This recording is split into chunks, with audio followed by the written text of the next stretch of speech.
Amados, hoje vamos dar continuidade à nossa série de Gênesis. Está muito bom. Quem está sendo abençoado aí por essa série?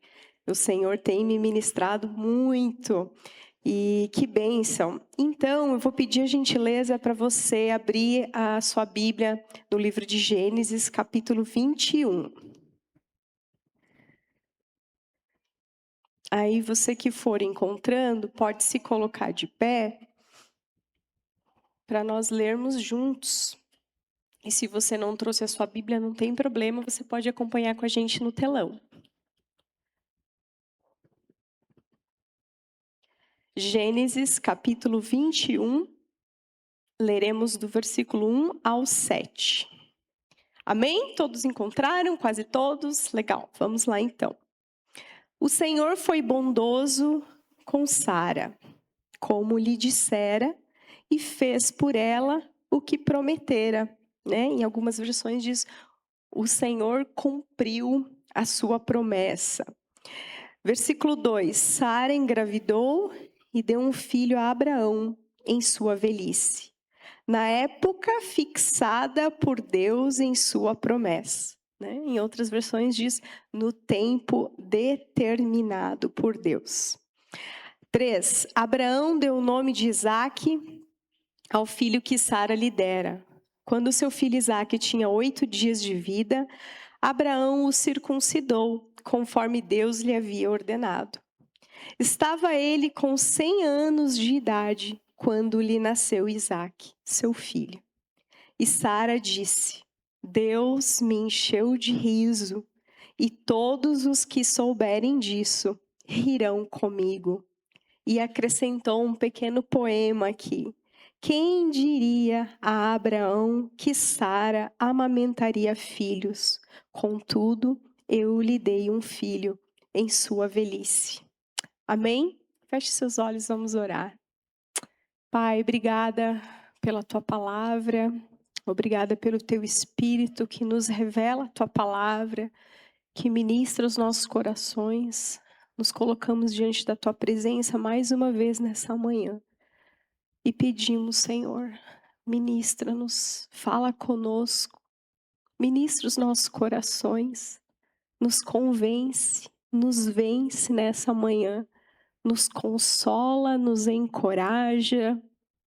O Senhor conhece a necessidade de cada coração aqui nessa manhã, Pai. E eu sei que só o Senhor, sendo o Espírito, consegue atender a necessidade individual de cada um. E é isso que oramos nessa manhã, Paizinho amado. Ministra, toca com poder, transforma. Que possamos sair daqui, Senhor, com nosso coração ainda mais rendido ao Senhor, amando ao Senhor e aos seus planos e os seus pensamentos ainda mais, em nome de Jesus. Amém. Amém. Então, aprove ao Senhor que eu falasse sobre o cumprimento da promessa e que Sara finalmente iria receber o seu filho que tanto ela ansiou, né? Deus tem um senso de humor, né, gente? Vamos combinar, né? Deus tem senso de humor. Deus tem. Vamos lá, então. O primeiro ponto que eu gostaria de ressaltar, que nós aprendemos aqui, né? Deus faz promessas. E ele não é homem para que minta, nem filho do homem, né? Para que se engane, para que mude. A Bíblia diz que ele não muda, ele não muda de ideia, porque ele não diz assim, eu pensei melhor, né? Eu estava errado, na verdade. Eu não conhecia todos os fatos quando falei aquilo. É impossível, né? Ele é onisciente, ele sabe de tudo, então ele nunca estará errado, ele nunca vai mudar. Então Deus, ele cumpre as suas promessas. Essa é a primeira coisa que a gente precisa entender. Isso é uma verdade a respeito de Deus. Ele cumpre suas promessas. Então a gente começa a pensar, e eu fiquei pensando conectando isso com as nossas vidas, né? Você já recebeu alguma promessa do Senhor? Ela já se cumpriu? Ou ela ainda não se cumpriu? Talvez você diga, algumas vezes eu recebi palavras do Senhor, ou talvez você diga, acho que não. Acho que nunca, nunca recebi nenhuma promessa do tipo, alguém vem orar por mim e fala, sinto que o Senhor vai realizar isso na sua vida, vai fazer isso e aquilo, né? Mas se você nunca teve essa experiência, né, de alguém orando por você, saiba que a palavra ainda assim ela é cheia de promessas. E elas incluem a todos nós. Todos nós temos promessas da parte de Deus. Isso é um motivo de alegria para nós, porque as melhores promessas, amados, elas estão aqui. Amém? Então, nós começamos esse texto vendo que Deus cumpre a promessa a Abraão e a Sara. E que promessa era essa, né? Deus havia feito algumas promessas para Abraão, ou uma promessa que englobava várias coisas. Deus prometeu a ele uma terra, certo? A gente viu, né? Já em capítulos anteriores, Deus prometeu que lhe daria uma terra. Deus prometeu que faria o seu nome famoso. Deus prometeu que iria multiplicar a sua descendência, que lhe daria um filho. E Deus prometeu que através de Abraão, todas as nações da terra seriam abençoadas, né? Então, eu gostaria de fazer algumas perguntas para a gente ir refletindo sobre isso, porque às vezes quando nós lemos a história de Abraão e sua família, podemos ter a tendência de levar tudo para o espiritual, sabe? Ou o contrário, encarar tudo como se fosse meramente terreno. E eu quero que a gente vá pensando nisso juntos. Então, primeiro, quando Deus promete, quando Deus anuncia a promessa a Abraão, o que vocês acham? Deus estava pensando apenas em Abraão? Sim ou não? Não, não. Nós já sabemos que não, né? Nós podemos responder com firmeza porque a gente já conhece a história. Ele não estava pensando só em Abraão. Mas quando Deus diz para Abraão ir para uma terra, né, que ele lhe mostraria, Deus estava falando de um modo figurado, de um modo espiritual, tipo, vai para uma terra que eu vou te mostrar. Deus estava falando de lugares no Senhor que ele alcançaria, ou Deus estava falando em um lugar geográfico? Vamos ler lá, Gênesis 15, 18 a 21. Gênesis 15, 18 a 21 diz assim: Naquele dia, o Senhor fez a seguinte aliança com Abraão: aos seus descendentes dei esta terra, desde o ribeiro do Egito até o grande rio, o Eufrates, a terra dos queneus, dos quenezeus, dos cadmoeus, dos hititas, dos ferezeus, dos refaíns, dos amorreus, dos cananeus, dos girgaceus e dos jebuseus. Era linguagem figurada ou era uma terra mesmo terrena, de verdade? Era um terreno lá? Era um terreno, né? Era uma terra de verdade, né? Ele não estava falando de forma figurada, certo? Ok. Será que Deus estava pensando apenas na terra que a descendência de Abraão iria possuir? Será que Deus estava pensando apenas na casa própria de Abraão? Ou ele também estava falando a respeito de um reino que seria estabelecido? Porque a terra prometida, ela também nos instiga a desejar a terra prometida, Jerusalém celestial, amém? Então são ambas as coisas, né? Quando Deus promete a Abraão um nome famoso, vocês acham que Deus pensava em alguém que apenas seria respeitado na sociedade cananeia, seria conhecido pelos seus vizinhos, ou é um nome famoso na comunidade dos crentes de São Bento do Sul, né? Ele teria realmente um nome famoso. A gente vê isso também, né? Quando Melquisedeque não, Abimeleque chega para ele, eu quero ler 21, 22, no mesmo capítulo que vocês estão aí, um pouquinho para frente. Abimeleque chega para ele e diz: naquela ocasião, Abimeleque, acompanhado de Ficol, comandante do seu exército, disse a Abraão: Deus está contigo em tudo o que fazes. E aí ele pede para fazer uma aliança com Abraão, porque ele falou: ó, eu tenho percebido que tudo que você intenta fazer, Deus te abençoa, Deus está contigo, e assim, você é o tipo de pessoa que faria muito bem eu ser amigo e eu ter aliança, acho que eu tenho que ficar perto de você, vamos fazer uma aliança, né? Então, Abraão, ele se tornou conhecido. Mas será que Deus estava pensando apenas em tornar o nome dele conhecido para os seus vizinhos, ou também que ele seria conhecido pelo seu testemunho de fé? Vocês sabem, né? Quando Deus promete um filho a Sara, Deus estava pensando em abençoar a família terrena de Abraão? Sim ou não? Sim, sim, porque Deus também amava Abraão. Deus chama Abraão de meu amigo. Então, Deus queria abençoar a família dele. Mas Deus também estava pensando no descendente. Aquele que viria da linhagem dele e de Sara, o nosso Senhor e Salvador Jesus. Aquele por quem verdadeiramente todas as nações da terra seriam abençoadas. Então, amados, a gente percebe que as promessas de Deus, elas dizem respeito à realidade terrena, mas também à realidade espiritual de Abraão. Amém? Conseguimos entender isso, certo?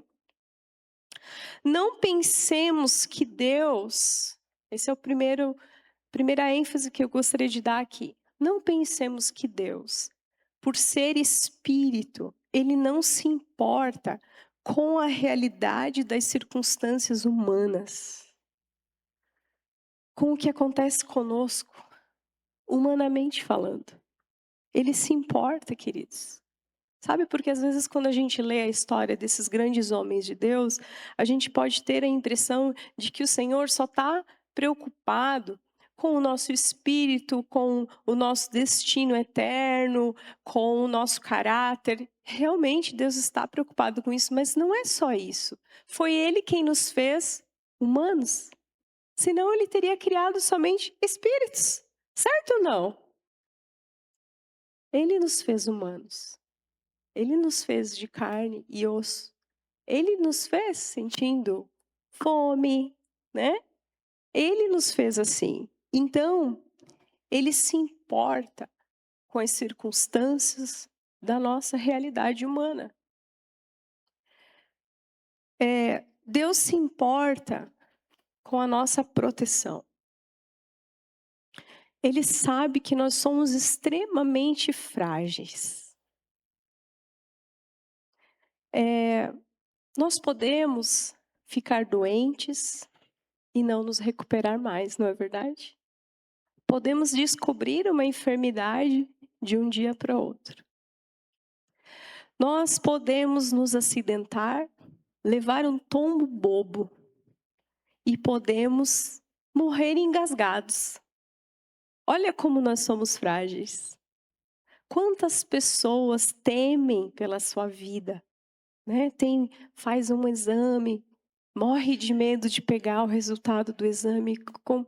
Como será que vai ser? O que vai ser será que vai acontecer? Normal, nossa realidade humana. Mas a gente precisa lembrar que nós não estamos à mercê da sorte, do azar ou do destino. O Senhor nos tem nas palmas das suas poderosas mãos. Amém? E isso precisa trazer confiança e segurança e tranquilidade aos nossos corações. Nós não sabemos o dia de amanhã, Deus sabe. E Deus é o nosso Deus e o nosso Pai. Então, Ele se importa conosco, com a nossa proteção. Salmo 46:1 diz assim: Deus é o nosso refúgio e a nossa fortaleza, auxílio sempre presente na adversidade. Recebe essa verdade aí no teu coração. Salmo 91:4 diz assim: Ele o cobrirá com as suas penas, e debaixo das suas asas você estará seguro. A sua verdade é escudo e proteção. Amém? Amém. Amém. Talvez você esteja preocupado com o sustento da sua família. Senhor, será que eu vou conseguir prover? Será que nós vamos passar, por dificuldades e tudo mais? Queridos, o Senhor se importa. O Senhor pensa nisso, né? Lá em Mateus 6:25, não precisa colocar no telão, mas do 25 em diante ele fala: por que vocês andam tão preocupados e ansiosos? O que vocês vão comer? O que vocês vão beber? O que vocês vão se vestir? Né? Observem as aves. Elas não semeiam, elas não colhem, elas não armazenam em celeiros, mas o Pai as alimenta. Não tem vocês muito mais valor do que as aves? Então é o Senhor falando: eu sei do que vocês precisam, fui eu que os fiz humanos. E aí a palavra diz: busquem em primeiro lugar o reino dos céus. E essas coisas serão acrescentadas, né? O quê? O que nós precisamos de sustento. Amém, queridos? Talvez você esteja preocupado com o futuro, com as incertezas deste mundo, né, que está passando por tanta mudança, né, queridos, mudanças importantes, profissões estão deixando de existir numa velocidade muito rápida, novas profissões têm surgido, formas de se negociar, e aí você começa a ficar inseguro, a insegurança vai gerando ansiedade, a ansiedade gera uma exaustão, e você fica, meu Deus, o que será que vai ser, né? Quero dizer para você, Ele é o Senhor do amanhã, do futuro, mas Deus se importa com as nossas emoções. Lembra? Foi Ele que nos fez humanos. Deus se importa com as nossas emoções. Ele sabe da nossa necessidade de descansar. De descansar. Foi Ele quem criou o Shabá, né? É o 7º dia para nós descansarmos. Caia o 7º dia para você no sábado, no domingo ou na quinta, não sei como é a tua escala de trabalho, mas você precisa de um dia para descansar. Foi Ele quem criou o sono, né?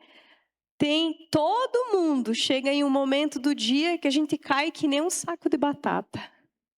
Ninguém pode fazer nada, tipo, desliga, né? Eu, gente, depois das 9, não tô mais aqui. Eu não consigo mais, vai desligando tudo assim, tudo.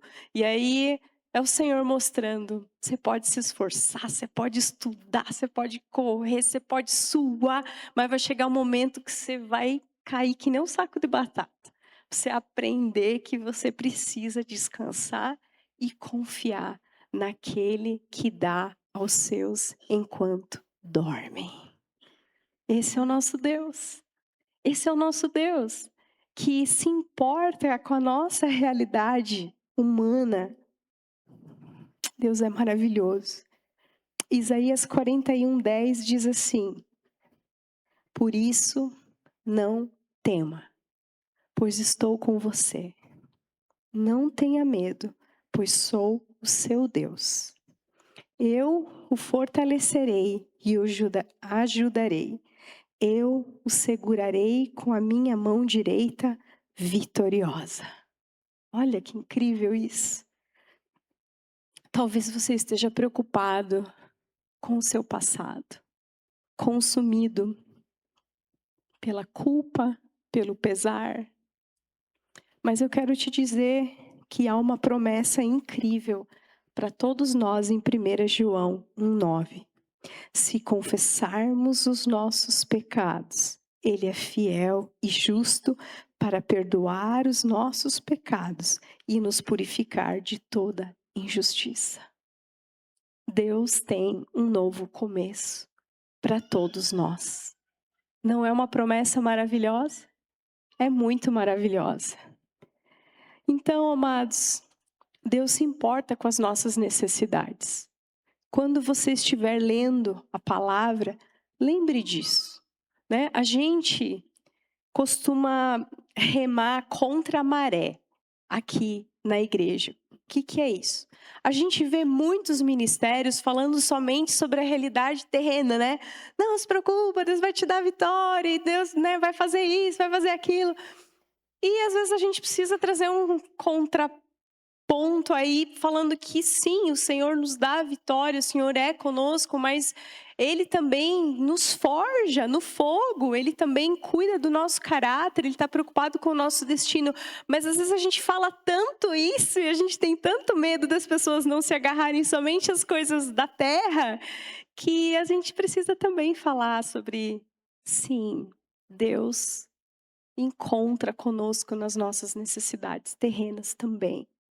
Ele é conosco, Ele é por nós. Ele é o nosso paizinho, o nosso Abba, né?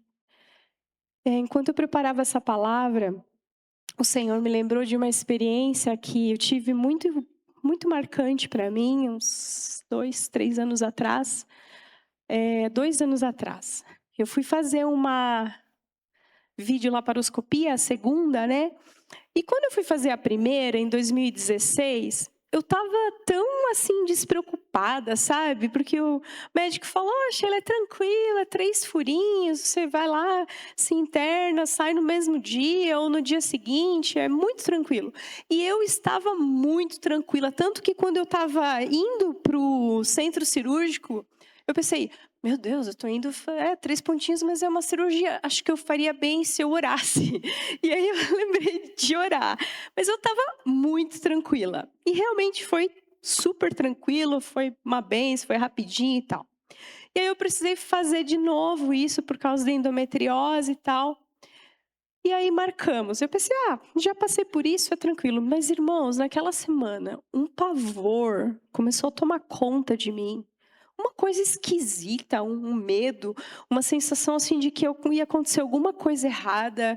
Eu não estava me reconhecendo. Eu pensei, meu Deus, eu já passei por isso. Eu sei como que é, eu sei que é tranquilo.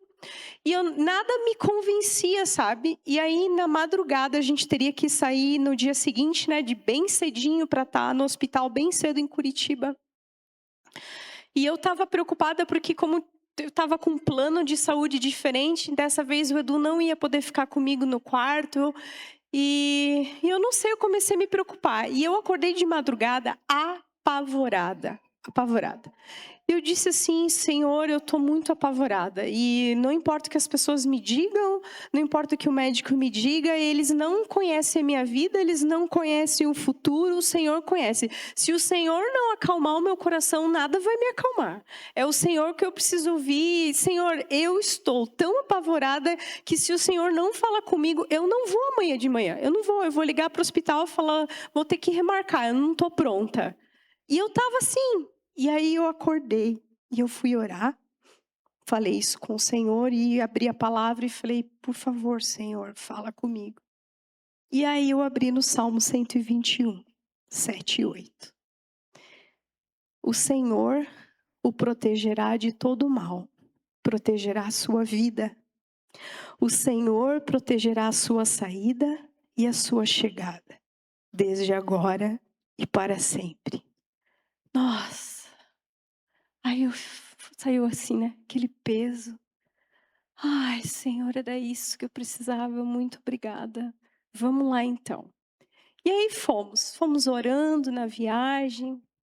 Chegamos lá, fui para a recepção e a moça começou a preencher a minha fichinha. Não tinha ninguém na recepção, somente Eduardo e eu fomos os primeiros a chegar. E aí ela perguntou, religião. Aí eu falei, eu sou cristã. Ela me deu um sorrisinho. Ah, você é cristã? Sou cristã. Ela anotou lá.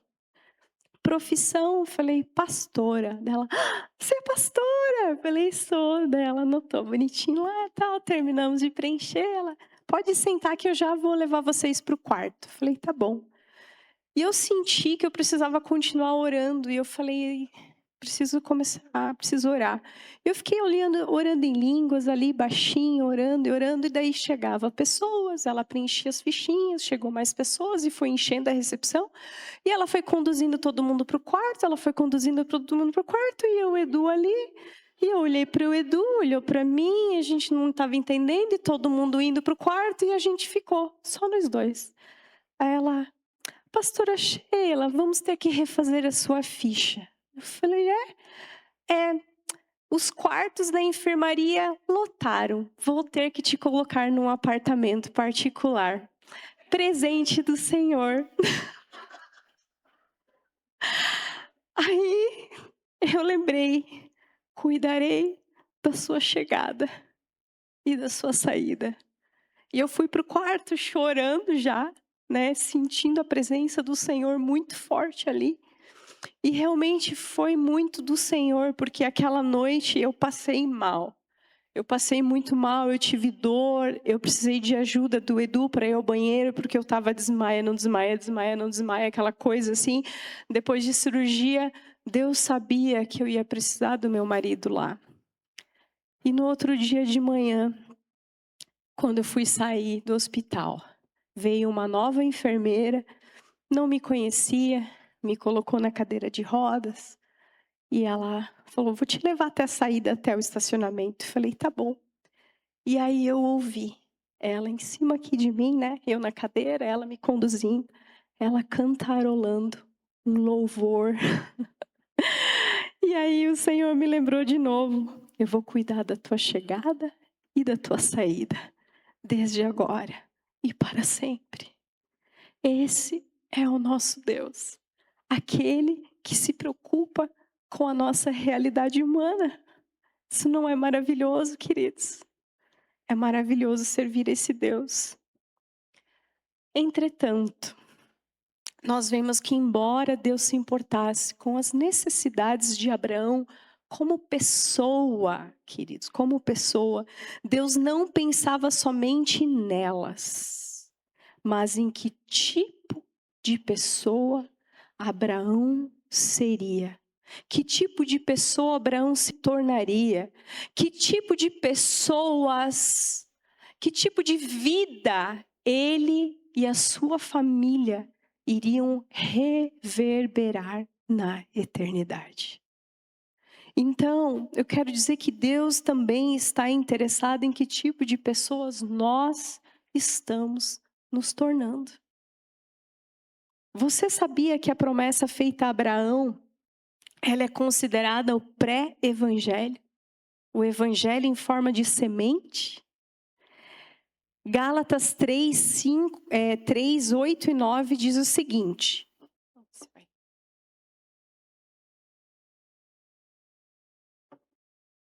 Prevendo a Escritura que Deus justificaria os gentios pela fé, anunciou primeiro o evangelho. Esse termo, anunciou primeiro o evangelho a Abraão. Por meio de você, todas as nações serão abençoadas. Assim, os que são da fé são abençoados com Abraão, o homem de fé. Queridos, esse verbo que Paulo usa aqui, anunciou primeiro o evangelho, no grego ele significa evangelizar antecipadamente. Ou seja, o próprio Deus pregou o evangelho a Abraão e ele creu. Mesmo não vendo, mesmo ainda não possuindo a terra, mesmo precisando desarmar suas tendas de tempos em tempos, se mudar de lugar, mudar seus rebanhos, ele permaneceu crendo. Seria muito fácil para Deus cumprir as promessas a Abraão, não seria, gente? Vamos pensar. Seria difícil de Deus dar uma terra para ele? É alguma coisa difícil para Deus? Não, né? A palavra diz que nada é difícil para o Senhor. Ele já tinha uma mulher, estava casado, né? Namoravam. Seria difícil fazê-la engravidar? Não, não seria nada difícil. Entretanto,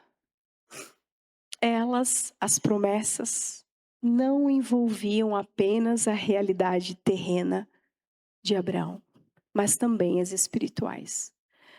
E se Deus dispunha de todos os recursos terrenos, por que a demora? Por que a demora? Aqui a gente entra no ponto 2. Vamos lá, versículo 2. A gente está em Gênesis 21.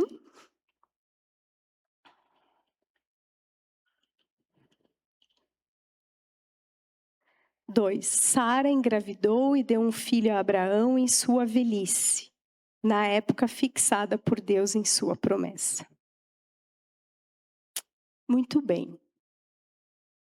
Eu fui procurar no dicionário como é que ele definia promessa. Promessa é um compromisso que se dará ou se fará alguma coisa. Tem a ver com algo que acontecerá à frente, né? Você promete algo que vai acontecer no futuro.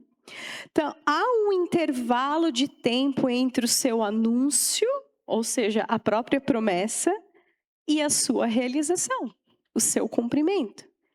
Ou seja, existe um tempo de espera.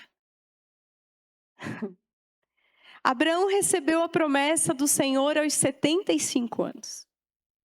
E Isaac nasce 25 anos depois. Pensa, gente, que tempo.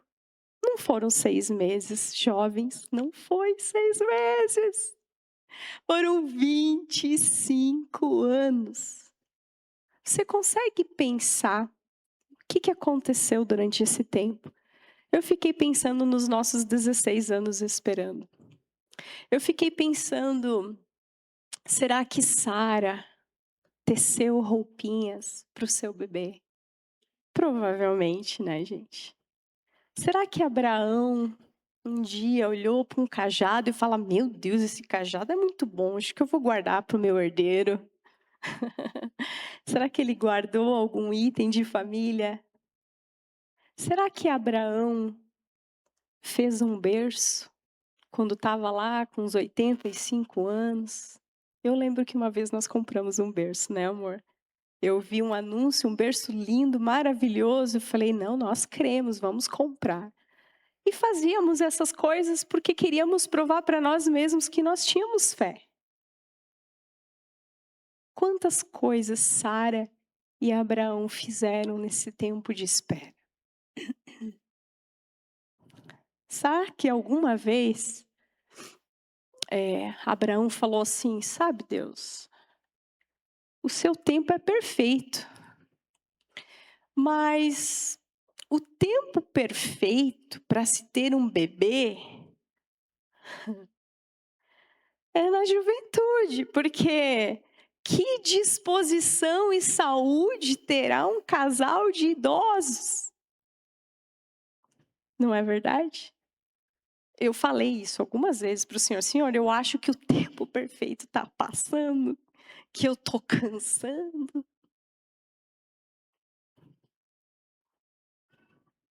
Será que Deus sabia disso? Será que Deus sabe?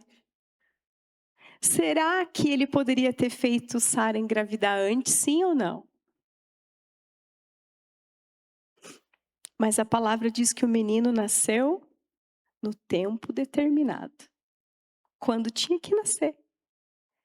Ou seja, Deus não havia esquecido, Deus não se distraiu, Deus não estava atrasado. Ele é o Senhor do tempo. Só que o tempo de Deus leva em consideração mais que as circunstâncias da realidade humana. Lembre disso. O tempo perfeito de Deus leva em consideração mais do que as circunstâncias da realidade humana. Isaías 55, 8 e 9 diz o seguinte: porque os meus pensamentos não são os pensamentos de vocês, nem os seus caminhos são os meus caminhos, declara o Senhor. Como os céus são mais altos do que a terra, assim os meus caminhos são mais altos do que os seus caminhos, e os meus pensamentos mais altos do que os seus pensamentos. Sabe, queridos, eu penso que para nascer Isaac, o filho da promessa, antes precisava nascer o pai da fé. Fé genuína é diferente de empolgação e otimismo. Abraão seria levantado como um exemplo de fé. O pai da fé nasceu durante o tempo de espera. E fé e fidelidade é o que o Senhor espera do seu povo enquanto está esperando. Olha só, Romanos 4, 19 e 20 diz o seguinte: e não enfraqueceu na fé, nem atentou para o seu próprio corpo já amortecido, pois era já de quase 100 anos, nem tampouco para o amortecimento do ventre de Sara. E não duvidou da promessa de Deus por incredulidade, mas foi fortificado na fé, fazendo o quê? Dando glória a Deus. Dando glória a Deus. Esse é o testemunho de Abraão. Você está esperando alguma resposta do Senhor que parece estar demorando? Uma cura, uma reconciliação, uma porta aberta?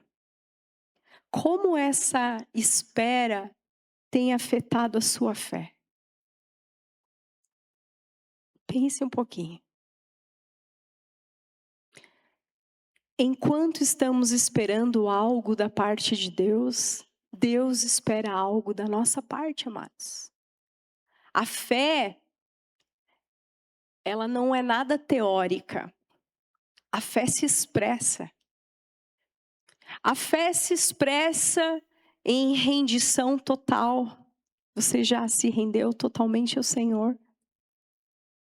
A fé se expressa em confiança, em perseverança, em constância, em fidelidade. A fé se expressa em coragem.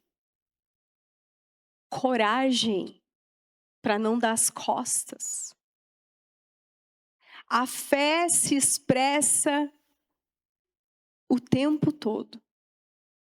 Que atitude você precisa tomar hoje, enquanto espera o tempo determinado por Deus? O Senhor cumpriu a sua promessa e Isaac nasceu.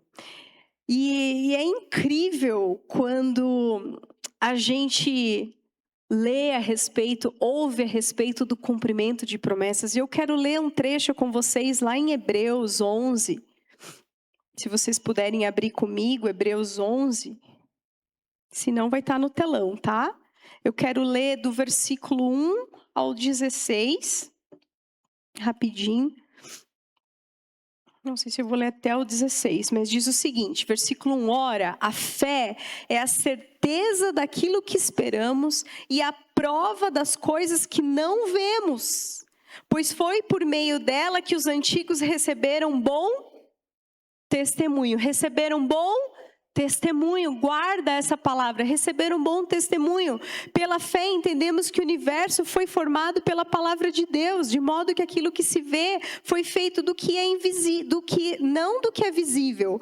Pela fé, Abel ofereceu a Deus um sacrifício superior ao de Caim. Pela fé, ele foi reconhecido como justo quando Deus aprovou as suas ofertas, embora esteja morto, por meio da fé ainda fala. Pela fé, Enoque foi arrebatado, de modo que não experimentou a morte, e já não foi encontrado porque Deus o havia arrebatado, pois antes de ser arrebatado recebeu testemunho de que tinha agradado a Deus. Sem fé é impossível agradar a Deus, pois quem dele se aproxima precisa crer que ele existe e que recompensa aqueles que o buscam.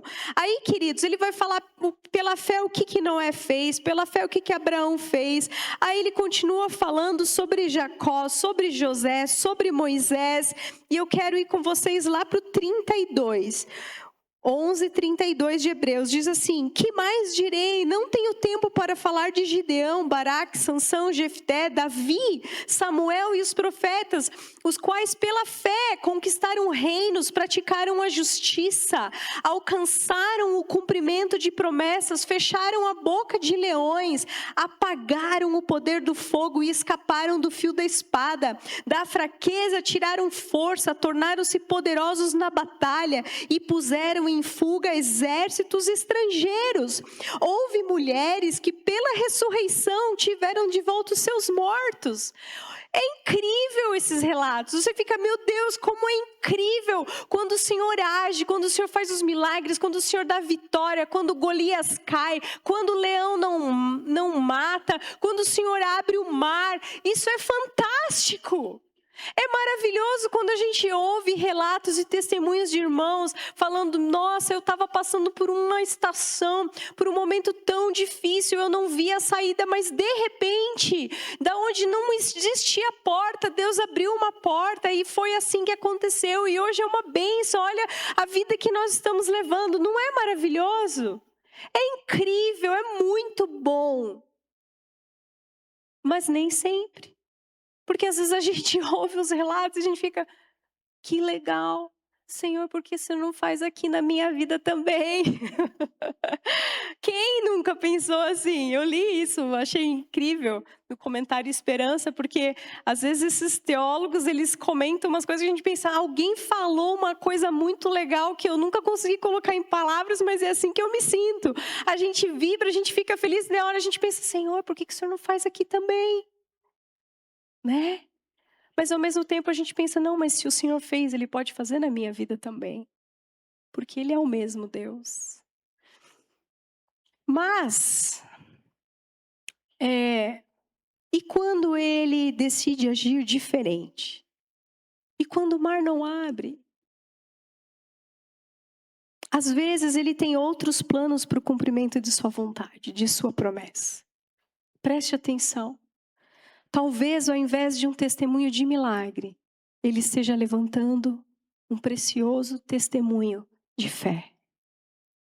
E eu quero continuar lendo com vocês aqui Hebreus do 35, a segunda parte, a B até a 40. Vamos pôr no telão? 35b. A gente está falando ali de uma galeria de heróis que venceram, conquistaram, derrotaram exércitos. Mas aí, queridos, na metade do versículo 35, ele diz, uns ou outros, porém, eu gosto dessa versão da NVT que diz, outros, porém, foram torturados. Vamos lá. Foram torturados e recusaram ser libertados para poderem alcançar uma ressurreição superior. Outros enfrentaram zombaria e açoites. Outros ainda foram acorrentados e colocados na prisão, apedrejados, cerrados ao meio, postos à prova, mortos ao fio da espada. Andaram errantes, vestidos de pele de ovelhas e de cabras, necessitados, afligidos e maltratados. O mundo não era digno deles. Vagaram pelos desertos e montes, pelas cavernas e grutas. Todos estes receberam bom testemunho por meio da fé. No entanto, nenhum deles recebeu o que havia sido prometido. Deus havia planejado algo melhor para eles, para nós, para que conosco fossem eles aperfeiçoados. Deus preparou algo para nós. Eles viveram para que nós pudéssemos receber algo superior, para que nós pudéssemos ser encorajados por essas vidas. Eles tinham outra pátria em vista. Eles tinham outras aspirações superiores. Não quer dizer que foi fácil, não quer dizer que não sofreram, não quer dizer que não choraram, mas queridos, essa outra galeria é diferente da primeira, certo? Spurgeon disse: a fé que sobrevive ao silêncio é a que mais se parece com a fé de Cristo, porque foi no silêncio do Calvário que o maior ato de fé aconteceu. Uma fé que não depende de resultados, nós vemos aqui nesse trecho de Hebreus. Uma fé que não exige explicação, que resiste ao silêncio, que floresce na espera, que glorifica a Deus mesmo sem recompensa imediata, que mesmo sofrendo, não recua e não desiste. Hoje, mais do que nunca, nós somos tentados a viver uma espiritualidade sensorial. Nós queremos sentir antes de crer, entender antes de obedecer, saber dos detalhes antes de nos render. Mas a galeria dos heróis da fé nos mostra um Abel que ofereceu um sacrifício sem manual. Foi antes de Levítico, lembra? Um Enoque que andou com Deus sem exemplo. Foi antes de Moisés e de Davi. Um Noé que construiu uma arca sem chuva. Um Abraão que saiu com sua família sem saber para onde ia, sem GPS e sem seguro viagem. Eles ouviram a voz e isso foi o suficiente. O pessoal do louvor pode subir. Obedeceram mesmo quando tudo parecia irracional. A fé não era sentimento, era submissão. Crer é submeter-se àquele que prometeu. Como você reage quando Deus diz não? Ou quando Deus diz ainda não? Ou quando Deus diz o meu plano é diferente do seu? A fé não é um produto que consumimos para tornar o caminho mais fácil. A fé não é um atalho mais confortável. Ela é um caminho estreito.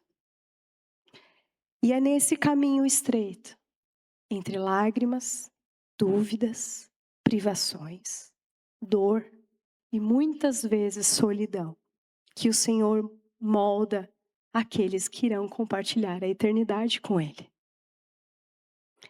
O texto de Hebreus 1 não diz que a fé é o firme fundamento das coisas que se conquistam, mas das que se esperam.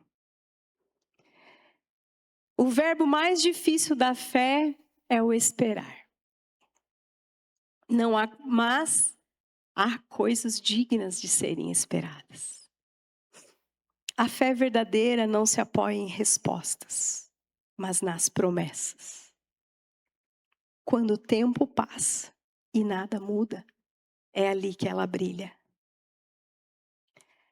Porque a fé se robustece nos dias de silêncio. Quantos permanecerão firmes quando não houver cura? A sonhada vitória ou os aplausos? Spurgeon disse: a fé que canta no fogo vale mais que a fé que dança no palco. Todos, Hebreus 11:13 diz, todos esses morreram na fé sem terem recebido as promessas. Sabe, queridos, você já experimentou o seu coração estremecer diante de estações tão difíceis, sofrimentos tão prolongados e cenários tão desesperançosos, que a única oração que você conseguiu fazer foi clamando a Deus para que Ele não permitisse que você desfalecesse na fé? A fé tem o seu valor revelado de forma especial na vida daqueles que a encaram como tudo o que lhes resta. Daqueles que a protegeram e entenderam que era a única coisa que sobreviveria ao túmulo. Uma fé mais preciosa que ouro resplandece na vida daqueles cuja confiança foi arrancada do visível e firmada naquele que prometeu. Abraão recebeu a promessa de uma terra prometida e viveu como um estrangeiro seminômade. Porém, a verdade é que Deus, ao prometer a terra prometida, já estava construindo um reino. Sara recebeu apenas um filho e nunca viu as estrelas e areias se transformarem em multidão. Mas se ela pudesse nos ver hoje, saber que a fé que ela teve inspirou milhares e milhares a caminharem nesse mesmo tipo de fé, perseverante, resiliente, e ao inspirar a tantos, ela gerou milhares e milhares de filhos espirituais, a verdadeira descendência de Abraão. Os profetas se contorciam em sofrimento e angústia por enxergarem a maldade e obstinação de um povo que deveria amar a Deus em fidelidade. Mas enquanto eles clamavam por socorro e justiça, Deus preparava um calvário onde o sacrifício do Cordeiro perfeito permitiria que o seu próprio Espírito transformasse o coração de pedra do povo em um coração de carne e nele escrevesse a lei do amor. Se esses profetas pudessem vislumbrar a vida inspiradora de tantos homens e mulheres de Deus, que tiveram seus corações circuncidados e que nunca mais foram os mesmos após serem feitos habitação do Altíssimo. As promessas feitas a Abraão e Sara nunca se trataram de planos para uma vida terrena mais próspera. Elas faziam parte do grande plano divino de redenção da humanidade e da formação de um povo para Deus chamar de seu. Então precisamos nos perguntar como as promessas do Senhor para as nossas vidas também cooperam com o grande plano divino. A fé deles alcançou algo mais precioso do que uma recompensa imediata: o testemunho, que continua falando pelos séculos dos séculos, geração em geração, e chegou a nós. Homens e mulheres que são lembrados pela perseverança e fidelidade, por uma fé que foi provada no mais denso fogo e prevaleceu. Obrigada. Se pudéssemos saber e ver todas as pessoas da história que em algum momento das suas vidas foram encorajadas de forma decisiva a ouvirem a respeito da vida destes e outros fiéis. Queridos, eu acredito que Deus cuida dessa contabilidade. Ele sabe quantos estamos influenciando com a nossa vida, com o nosso testemunho. O Messias que os profetas esperaram e imaginaram, nós conhecemos. Nós lemos a respeito do seu nascimento, da sua vida, do seu ministério, da sua morte e ressurreição, que foi a promessa mais importante que o Senhor já fez. Então, nós precisamos ser para a nossa geração o que nós fomos chamados a ser: testemunhas vivas. Quem são as pessoas na sua casa, no seu trabalho, na sua vizinhança, que estão observando a sua postura de fé em meio às lutas e à espera? Nós estamos levantando um testemunho, testificando com as nossas vidas, dizendo: é verdade, Deus prometeu e Deus cumpriu, o Salvador chegou. E um dia nós podemos, como Sara. O último texto que eu quero ler é Salmo 126. O Salmo 126 é o salmo do nosso casamento. A primeira parte dele diz o seguinte: quando o Senhor trouxe restauração a Sião, era como se estivéssemos sonhando. Então a nossa boca se encheu de riso. O riso de Sara. Quando você não acredita naquilo que Deus está falando, fala: meu Deus, é verdade mesmo. A nossa língua se encheu de cantos de alegria. Até nas outras nações se dizia: o Senhor fez coisas grandiosas por este povo. Sim, coisas grandiosas fez o Senhor por nós, por isso estamos alegres. E como é incrível quando a gente se encontra neste lugar. Mas, então, o salmo muda de tom. É como se ele clamasse ao Senhor para que o povo experimentasse novamente essa visitação do Senhor. Ele diz: Senhor, restaura-nos, faz de novo, restaura-nos como as correntes do Neguebe.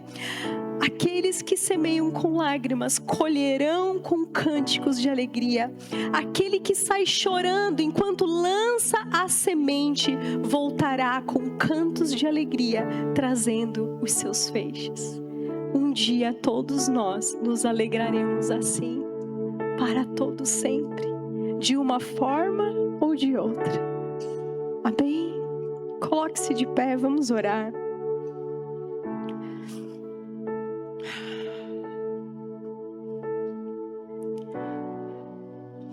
Se o Senhor ministrou seu coração, mas se você ainda está com seu coração aí pesado, dizendo: Senhor, eu tenho cansado de esperar.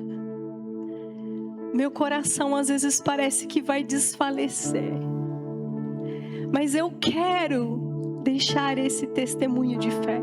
Eu quero ser como Abraão, que não enfraqueceu enquanto o tempo passou. Senhor, fortalece o meu coração. Senhor, me encoraja. Derrama uma graça maior sobre a minha vida, para que eu possa, Senhor, perseverar e não negar o teu chamado. Se você está neste lugar precisando realmente de uma graça especial do Senhor, de fortalecimento do Senhor, eu quero te dizer: venha à frente. Ore ao Senhor. Outros irmãos, líderes e pastores da casa estarão orando com você. Mas nós estaremos gastando um tempinho agora em oração, colocando isso tudo diante do Senhor. Amém? Fique à vontade. Pai, Senhor, obrigada pela Tua palavra. Obrigada, Senhor, pelo Teu Espírito. Obrigada porque o Teu Espírito é o penhor da promessa, Senhor. O Teu Espírito é a garantia. Quando ouvimos o Evangelho, cremos, o Senhor nos deu do Seu Espírito como garantia. Senhor, eu oro por todos os meus irmãos e por mim, Senhor, que estamos aí, de repente passando por um tempo de provação, um tempo de luta prolongado, Senhor, que tem cansado. Senhor, tem misericórdia. Pai, nós oramos por uma graça que sustenta, uma graça que encoraja, que fortalece. Nós oramos por uma graça, Senhor, que se coloca junto. Por uma graça, Senhor, que lembra de Mateus 28, quando o Senhor promete: eis que estou com vocês todos os dias, até que o fim dos tempos. Que sejamos lembrados que por mais sozinhos que muitas vezes parece que nos sentamos, o Senhor está conosco. Em nome de Jesus, Pai, fortalece aqueles que estão neste lugar. Lhes dê sabedoria. Ajuda o Senhor, não permitindo que sejam impulsivos, que tomem decisões baseados no arder do fogo, mas que olhem para o Senhor, que continuem crendo, que continuem, Senhor, firmes, que não negociem seus valores, que não negociem as verdades que já lhes foi revelada, que não negociem, Senhor, a fidelidade ao Senhor, que não se vendam por atalhos, por mentiras. Em nome de Jesus, Pai, seja com cada um, fortalecendo, animando, encorajando. Ajuda o Senhor a levantar um testemunho que honra o Teu nome, que glorifica o Teu nome.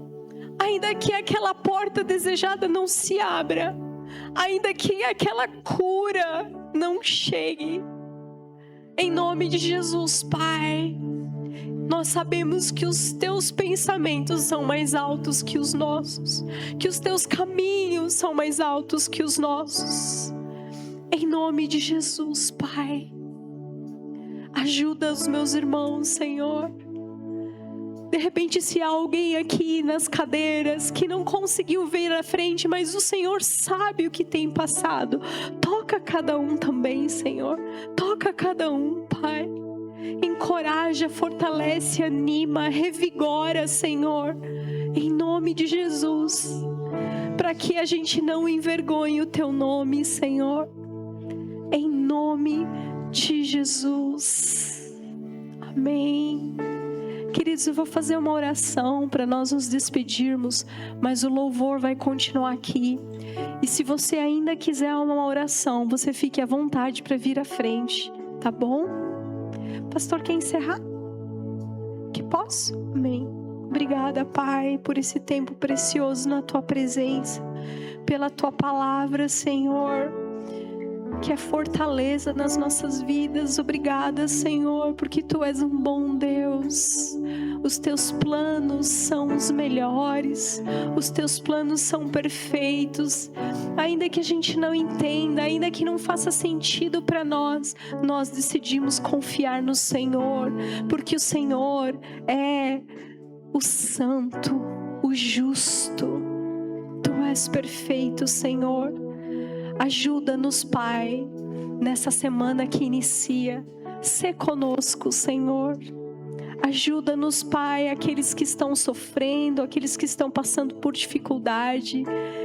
Ajuda aqueles que não estão sofrendo, Senhor, a serem abençoadores desses irmãos, a se colocarem ao lado, trazendo sustento, de sustentação mesmo, palavra de ânimo, Senhor, estando juntos, Pai. Ajuda-nos, nos dê um coração compassivo, nos dê um coração, Pai, que enxerga aquilo que o Senhor tem enxergado. Ajuda-nos a não nos distrairmos, não nos iludirmos com as tentações, Pai, com as distrações. Ajuda-nos, Senhor, a sermos uma bênção para todas as nações da terra. Ajuda-nos a sermos uma bênção para as famílias com as quais nós temos contato. Ajuda-nos a sermos bênção para a nossa família, para o nosso bairro, Senhor, para o local onde trabalhamos. Ajuda-nos, Senhor, a levarmos a Tua palavra para onde quer que a gente for, em nome de Jesus, amém. Deus abençoe. Os meus olhos viram a salvação.